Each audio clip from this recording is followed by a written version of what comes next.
Hey guys, Pastor Mike Floyd. I want to talk to you guys real quick about the wrap up after Tuesday night. We've been finishing up our series on Romans 8, and talking about how then should we live. And we had a great message where we were talking about just really understanding God's love for us and understanding what God has done. So in Romans 8, all the way at the end of it, Paul's just finishing it up, and he's talking about nothing can separate us from the love of God and the eternal security that we have in Christ, and how because of that we're more than conquerors, we're over conquerors. One of the questions I asked that night was this: how do you feel when you sin? The overwhelming response was, I feel shame. So I wanted to kind of address that, and it got me thinking about the feeling of shame when we sin.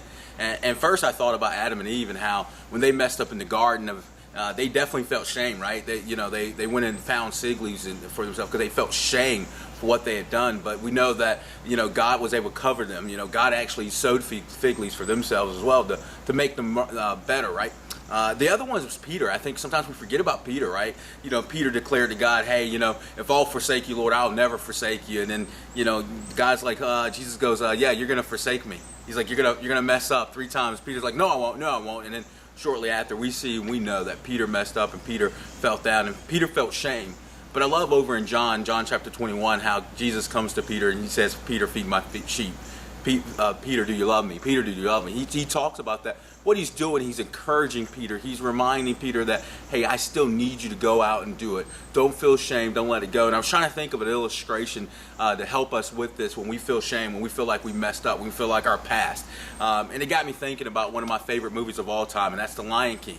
And in The Lion King, we know Simba at this point in the story, Simba he's gone back and he's trying to save the Pride Rock, if you will, and he's struggling with going back. And the reason why he's struggling with going back is because he doesn't know if he could face his past.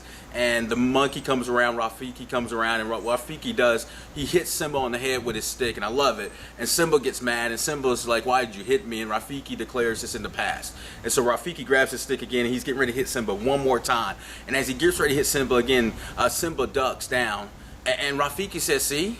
You learn from the past. The past may hurt, but you learn from the past and you move on. And so really that's my hope and that's my prayer, is that, as we all are dealing with shame, we all are dealing with that stuff that we have inside of us, is that to learn from it. And all of our sin has been dealt with in the past, and Christ has dealt with that. Christ has done that. And we could declare like we do in Romans 8, Romans 8:1 rather, where it says, there is therefore now no condemnation for those who are in Christ Jesus. So guys, that's the wrap up today. It's my prayer that you'll be with us. Come out on Tuesday night, 7:30 p.m. Looking forward to seeing you. God bless you.